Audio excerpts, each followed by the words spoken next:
what's going on, guys? Welcome to another video. Just got out here on the water and I'm going to be giving you guys a rundown of my top 3 summer baits for pond fishing. So let's get into it. Alright, so number 1 bait, as you guys can probably guess, is going to be a topwater frog. My favorite is the Snag Proof frogs, and I usually go with a frog with a white belly. It's just really simple. I like to throw these especially in the morning and the evening, but sometimes you can get the bass to just hit this all day long, which is really fun when you get a bite like that.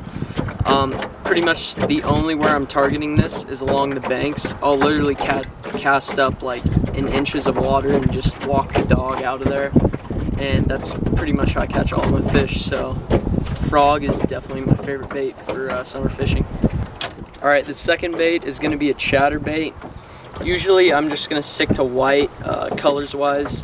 I might go to green pumpkin or like a bluegill imitation if the water's really murky, but other than that, usually just stick to white. It works pretty good in the summer.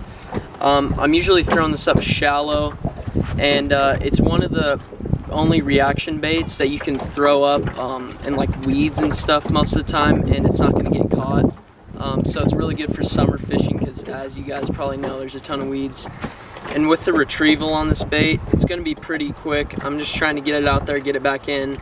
Like I said, trying to get a reaction bite, trying to figure out what the fish are doing, and chatterbait's a good way to just catch a lot of fish. Alright guys, in the meantime while I'm making this video, my buddy Blake in the front of the boat is fishing, and I just wanted to show this. I mean, that bass is skinny. If you look at his eyes, like they're bulged into his head because he has like no fat on him. I mean, that thing's literally like a $1 bill. So let's pray for this guy and hope that he can find some good food soon and survive. Let's let him go. And bait number 3, as you might have guessed, I gotta have a Senko in here somewhere. It's just a really good bait for, you know, in the summer when it gets hot and those fish get kind of finicky. As for colors, I usually just stick to anything green. This is like a watermelon red, doesn't really matter. I don't use Gary Yamamoto. A lot of people ask me why. I don't want to pay $8 for a pack of plastic lures that are gonna rip on each fish, so I usually stick with Yum. You can get 10 baits for $3, and the only thing that's wrong with them is they don't have salt in them. So what I'll go ahead and do is put a teardrop weight on the hook, and it makes it fall down perfectly, gives it a really good action. I usually go with a Texas rig just because of weeds. It tends to stay out of weeds a little bit better than a wacky rig, although if you don't have weeds, I would suggest using a wacky rig. But pretty much you want to work it slow, you know, just quick little hops. Watch your line, usually the fish pick it up, and use fluorocarbon, you can feel your bites better. But yeah, Senko, definitely a good bait to catch them in the summer. Alright, I know I said 3 baits, but I just had to put this in there as a little bonus, I guess. A drop shot. I mean, I'd rather use a frog, you know, than be drop shotting, but there's sometimes when you're on like pressured lakes or even sometimes in ponds where the fish just like don't bite anything. You guys know what I'm talking about. We've all had those days. That's where you pull out a drop shot. Right here I've got a Gambler Shaky Shad on it, which is probably my favorite drop shot bait. But yeah, drop shot's pretty simple. Just cast it out, let it sit, and fill the bite. Okay, so that's gonna wrap it up for the little overview, sit down and talk portion of this video. It's about 6:30 right now, maybe 6 o'clock, who cares. We're gonna go out and fish all these baits. Hopefully I can catch fish on all these baits, especially a frog. I'm gonna fish a frog a lot. Lake's hooked up right here, so should be a pretty good day. We'll see what happens.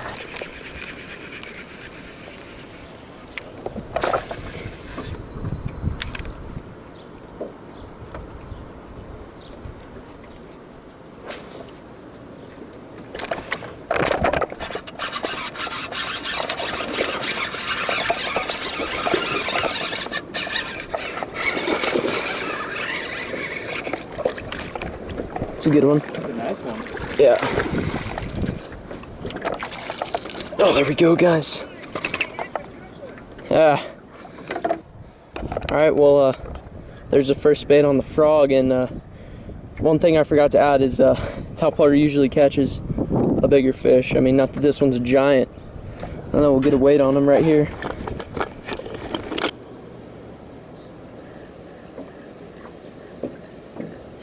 Two pounds, 14 ounces. All right, here's a bass on the frog. 2 pounds, 14 ounce. Pretty decent one. There he goes. Ooh, see ya.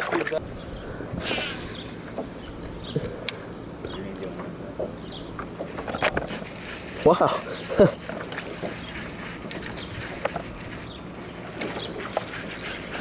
There's one on the chatterbait. Just that white chatterbait.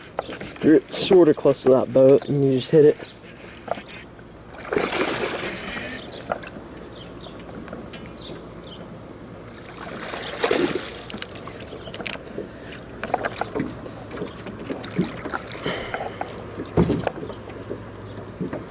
There we go.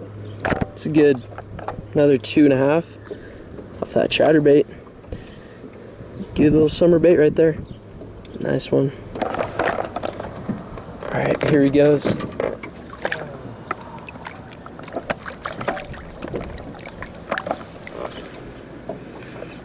There's one on the Senko. See that one? I was just messing around, you know, singing to myself, repositioning the boat, and just sitting there, and he hit it. So, but yeah, nice one on the Senko. That is the third bait. Now I'm gonna be fishing the drop shot, and we'll see what we can do. We're on the frog. I'm gonna let Blake take the camera. He's gonna catch one on the drop shot, but just got that one right there. Little chunky guy. Like I said, having Blake record because he's using the drop shot, but it's kind of a little chunky guy. It was like weird how he hit it. Like most of the time they'll either like slurp it or blow up on it, but like I didn't even see it. I just like felt it. Kind of weird, but here he goes. Whoa.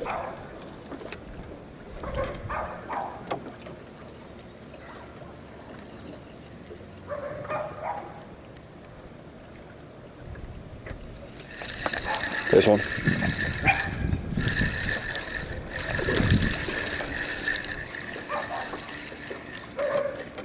Want me to land? I got him. Alright.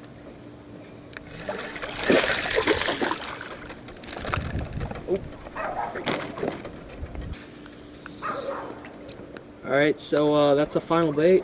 Like just got one on the drop shot, and he missed a few, but I was telling him. I hooked myself. You're good, you're good. But like I was saying, he missed a few, and I was telling him, like, you kind of got to wait. A drop shot, like, they'll hit it a lot, and then they take off of it. That's when you set the hook, so nice one right there.